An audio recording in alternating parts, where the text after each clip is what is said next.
While often overshadowed by the tremendous 2000 vintage in Bordeaux, the 1998 vintage is also quite strong, particularly on Bordeaux's right bank. Better still, many of these wines are either in their prime drinking window or rapidly approaching it.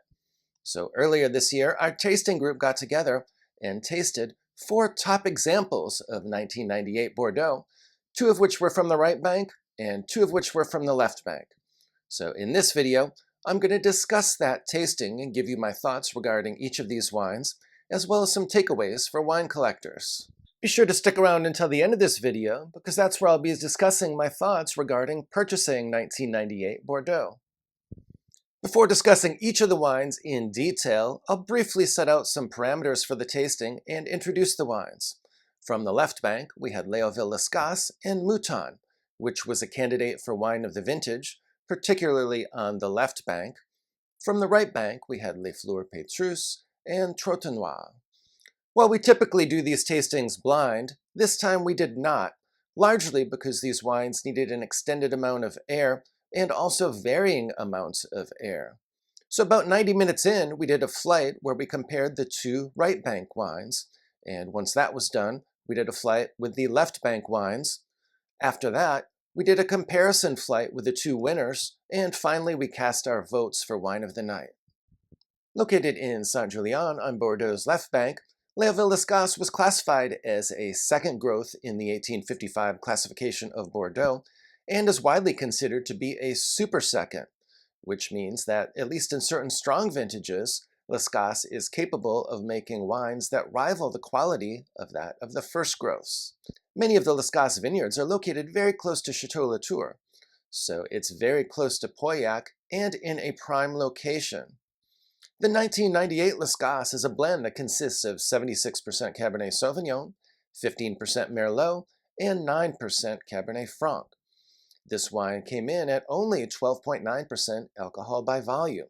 Initially reticent, the 1998 Lascases definitely benefited from extended aeration. For the first 2 hours, it was definitely the least expressive of this lineup, but later on in the night, at about the 3-hour mark, it flashed in a big way. And at that time, for at least 15 minutes or so, it came close to rivaling the quality of the top wine or the wine of the night this evening. But sadly, by the time we got around to comparing them head to head, this wine had already morphed and evolved, and it became more savory and had a little bit more rustic quality to it at that point. Flavors and aromas included blackcurrant, cherry, sandalwood, leather, tobacco, pencil lead, mixed spice, and smoke. This was very much a classic claret. While the tannins have softened considerably, this wine is still a little bit austere and was definitely the least vibrant of the lineup, but it's still an outstanding wine that would have been in consideration for Wine of the Night on pretty much any other night of the year. A right bank wine came in at number 3, namely Fleur-Petrus. Fleur-Petrus vineyards are located in a prestigious area of Pomerol on the Pomerol Plateau, and its neighbors include Chateau Petrus and Chateau Lafleur. All 3 of these outstanding producers are owned by Christian Moex. While Fleur-Petrus has been increasing the content of Merlot in its wines recently, during this era, it was around 80% Merlot and 20% Cabernet Franc. This is a wine that's definitely in its peak, but it certainly is in no danger of declining anytime soon, and it should remain at peak for a number of years. The Fleur-Petrus was impressive with flavors and aromas of black cherry, plum, cocoa, truffle, and floral notes. This wine was opulent with layers of flavor and polished tannins. This wine was definitely more generous in terms of its fruit profile than the Leoville Lascases. The Fleur-Petrus definitely benefited from some air, but it did not have the wild swings that the Lascases did over the course of the evening. It was much more linear in its evolution. For those of you who are curious as to why the right bank was stronger than the left bank in 1998, I'll briefly provide an explanation before moving on to the top 2 wines. On the right bank, the wines are typically made largely from Merlot and Cabernet Franc, both of which ripen earlier than Cabernet Sauvignon, which typically dominates the blends on Bordeaux's left bank. During September of 1998, there was an extended period of perfect weather That allowed the Merlot and the Cabernet Franc on Bordeaux's right bank to ripen completely and to be harvested without any rains.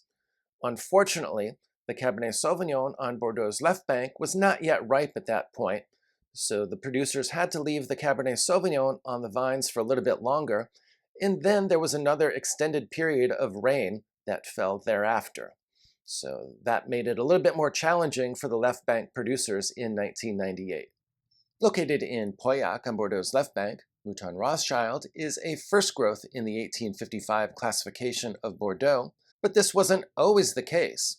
It started out as a second growth and was upgraded to a first growth around 1973. While Mouton has certainly been at the top of its game the past decade or so, historically it was always a little bit more inconsistent, either producing a wine that tended to lag the other first growths by a little bit, or producing an absolutely phenomenal wine that was a candidate for wine of the vintage. And so it was in 1998. In fact, the 1998 Mouton was so impressive, it actually received the most first place votes in our tasting. There were about 6 or 7 of us that night, and all but 2 of us voted Mouton first. Unfortunately for the Mouton, however, because I was one of the people who had it in second place, this was not wine of the night for purposes of this video. Initially tight, the Mouton benefited from aeration perhaps more than any of the other wines. In fact, after 2 to 3 hours, this wine became incredibly vibrant and expressive. It was a sultry, seductive wine that was almost as decadent as its right bank counterparts. The Mouton was opulent and concentrated with a dark purple hue and flavors and aromas that included blackcurrant, plum, tobacco, cedar, sage, mixed spice, and pencil lead. I could certainly understand anyone who voted this wine wine of the night because it was absolutely tremendous and it kept getting stronger as the night wore on. For those of you who are considering buying some back vintages of Mouton or other high-quality 1998 wines, I would strongly encourage you to consider the 1998 Mouton if you can get one that was stored properly at a reasonable price. This is an absolutely phenomenal wine and one that I would be happy to drink on any night of the year. In fact, this was a wine that I brought to the tasting, and I'm extremely happy that I have another one left in the cellar and may very well be on the lookout for some more of it. If you're interested in wine recommendations, wine collecting strategies, and learning more about wine, please do subscribe to my channel. I've been collecting wine for more than 15 years and also have a level 4 diploma from the WSET. So I have both formal certification as well as substantial practical knowledge from the School of Hard Knocks. As with Le Fleur-Petrus, Trotanoy has vineyards that are located on the prestigious Palmeral Plateau, and Trotanoy is also owned by the Moex family. While the precise composition for Trotanoy will vary from vintage to vintage, it tends to be right around 90% Merlot and 10% Cabernet Franc. As soon as we opened this 1998 Trotanoy, the aromatics absolutely erupted from the decanter. This wine had incredibly pronounced aromatic intensity. On the palate, though, it was definitely tightly wound, and it greatly benefited from 75 to 90 minutes in the decanter.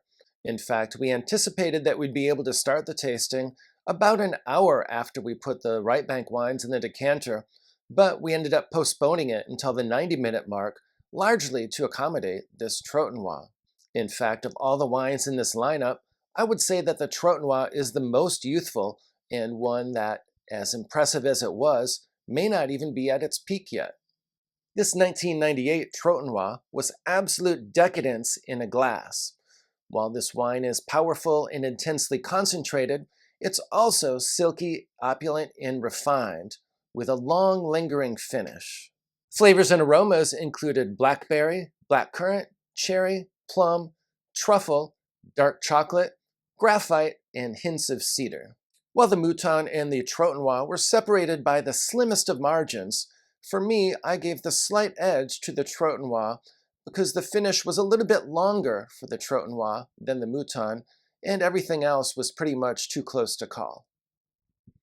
For those of you who are looking to add some Bordeaux to your collection that's capable of being enjoyed in the fairly near term, I highly recommend the 1998 vintage for further consideration. A lot of those wines are greatly overshadowed by virtue of the fact that the 2000 vintage was stronger, but you'll find that even if the 2000 vintage wines are a little bit better in terms of their ratings or their quality, the 1998 vintage sells for a fraction of the price of the 2000 vintage. In the case of Mouton, for example, you can get 3 bottles of the 1998 vintage for the price of 1 bottle of the 2000 vintage. Better still, at least for my taste, the 1998 Mouton is drinking much, much better than the 2000 Mouton right now. While the 2000 vintage may be better in 20 years, I'm more interested in near-term enjoyment, and so I would definitely go with the 1998 vintage of Mouton. It looks like the Trotanoy is selling for around $600 per bottle, and the Fleur-Petrus is selling for about $375. You can't go wrong with either one of those wines, but if you'd like an even better buy, I would consider the 1998 Conseillante, which is selling for around $275 per bottle, and is also an extraordinary Pomerol. With respect to Lascases, it looks like that one's selling for around $300 per bottle. As much as I enjoyed that wine, I think the 1996 is slightly better, so if you have a choice, I would definitely consider the 96, especially if there's not much of a price difference between the 98. Tastings like this one are the best way for you to try a large number of high-quality wines without having to pay full freight for all these wines yourself. It works great because each of you can contribute either 1 bottle of wine, or you can pool your resources to buy all the wines and pay only your pro rata share.